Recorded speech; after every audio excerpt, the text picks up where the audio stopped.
কি অবস্থা সবার? আসসালামু আলাইকুম। আপনাদের সবাইকে রামাদানের অনেক অনেক শুভেচ্ছা। এত এত রান্না কেন করলাম আজকে এটাই দেখিয়ে দিচ্ছি। প্রথমে আমি কিছু শাসলিক বানিয়ে নিলাম। শাসলিক বানানোটা আসলেই খুব ইজি। খালি কিছু বেল পেপার কেটে নিয়েছি, ক্যাপসিকাম কেটে নিয়েছি, পেঁয়াজ আর কিছু মুরগি মাংস কেটে মেরিনেট করে রেখেছি। মেরিনেটটা আপনারা আপনাদের ইচ্ছা মতো করে নেবেন, যার যেভাবে পছন্দ। এছাড়া আপনারা চাইলে গাজর আরও অন্যান্য সবজিও কিন্তু চাইলে অ্যাড করতে পারেন। তো এভাবে আমি আপনাদেরকে কিন্তু প্রসেসিংটা দেখিয়ে দিলাম আমি কিভাবে শাসলিকগুলো বানিয়ে নিয়েছি।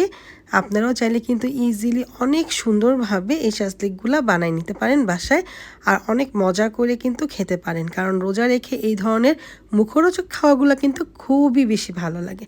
তারপর যেটা করেছি, সবগুলো বানানো শেষে আমি অল্প একটু তেল দিয়ে ভেজে নিয়েছি। আমি তেল ইউজ করেছি, আপনারা চাইলে কিন্তু ঘি, মাখন এই ধরনের জিনিসগুলো ইউজ করতে পারেন, অলিভ অয়েল ইউজ করতে পারেন। এইটা একদম সম্পূর্ণ আপনাদের উপর ডিপেন্ড করে। তো আমি যেটা করেছি, একদম প্রথমে ভালো করে ভেজেছি, তারপরে পানিটা যখন টেনে গিয়েছে তখন কিন্তু একটু ঢেকে দিয়ে আস্তে আস্তে করে আমি রান্না করে নিয়েছি। তো এইভাবেই কিন্তু আমার শাস্তিকটা রেডি হয়ে গেল। দেখেন দেখতে কি কালারফুল লাগছে।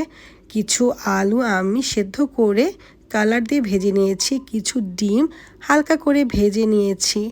রোস্ট রান্না হচ্ছে আজকে বাসায়। তো রোস্টটা আমি কেন রান্না করেছি এগুলো কিন্তু সব কিছু দেখতে পাবেন। আর শেষে কিন্তু অনেক অনেক বড় একটা বিনোদন আছে, এটা দেখতে কিন্তু কেউ ভুলেও মিস করবেন না। সবাই দেখবেন, আমি শিওর আপনাদের এটা দেখলে অনেক বেশি হাসি পাবে। তো রোস্টটা আমি এভাবেই করে নিয়েছি। আর এখন এটা হচ্ছে বিফ রেজালা। রেজালাটা আমি করে নিয়েছি। বিফ রেজালা আর হচ্ছে রোস্ট, এগুলোর মধ্যে মোটামুটি কিন্তু সেম ধরনের মশলাই লাগে, একটু বেরেস্তা, তারপর একটু বাদাম বাটা এগুলো। তো এখন যেটা করছি, আমি একটা ডালা সাজিয়ে নিচ্ছি। আসলে আমাদের এই ডালাটা অনেক ছোট ছিল, তাই আমি মন মতো সাজাতে পারি নাই। তারপর আমি চেষ্টা করেছি যেভাবে পারি সাজিয়ে নিতে। আর এই ডালা সাজানোর একমাত্র কারণ হচ্ছে সেই দিন ছিল শুক্রবার। তো শুক্রবারে সবাই বাসায় একসাথে ইফতার করব, একটা ডালা সাজাবো, এটা আমার অনেক শখ ছিল। সেই অনুযায়ী কিন্তু আমি সাজিয়ে নিয়েছি। ডালাটা একটু বড় হলে অনেক সুন্দর দেখা যেত। আনফরচুনেটলি বাসায় এর চেয়ে বড় ডালা নাই, যেটা ছিল সেটাতেই আমি আসলে সাজিয়ে নিয়েছি। ডালা দেখে তো সবাই খুব খুশি, তবে আমার হাজব্যান্ড বেশি খুশি হতে পারে নাই, বিকজ ও হচ্ছে মুড়ি মাখা খাওয়ার ক্যাটাগরির মানুষ, প্রপার রোজার ম্যাটেরিয়াল যাকে বলে আর কি, সেই ধরনের মানুষ।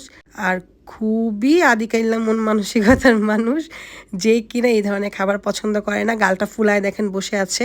আমি কিন্তু পেঁয়াজু, আলুর চপ, বেগুন এগুলো ভেজেছি, তারপরেও তার শখ মিটেনি, কারণ সে সেদিন মুড়ি মাখা খেতে পারেন। তো যাই হোক, সবাই মিলে খাওয়া দাওয়া শুরু করে দিলাম।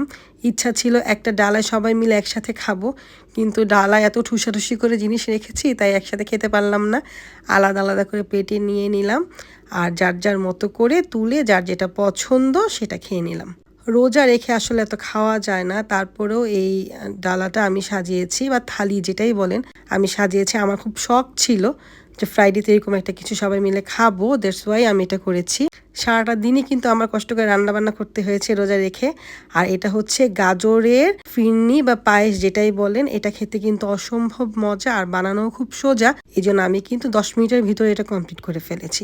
তা আমার এত কষ্ট দেখে ইফতারের পর আমার মেয়ে আমাকে একটা লেমন জুস বানিয়ে দিল, খেতে খুবই মজা ছিল। এখন বিনোদন দেখতে থাকেন, আমি যাই, tata, bye bye. Ada dia, era sini.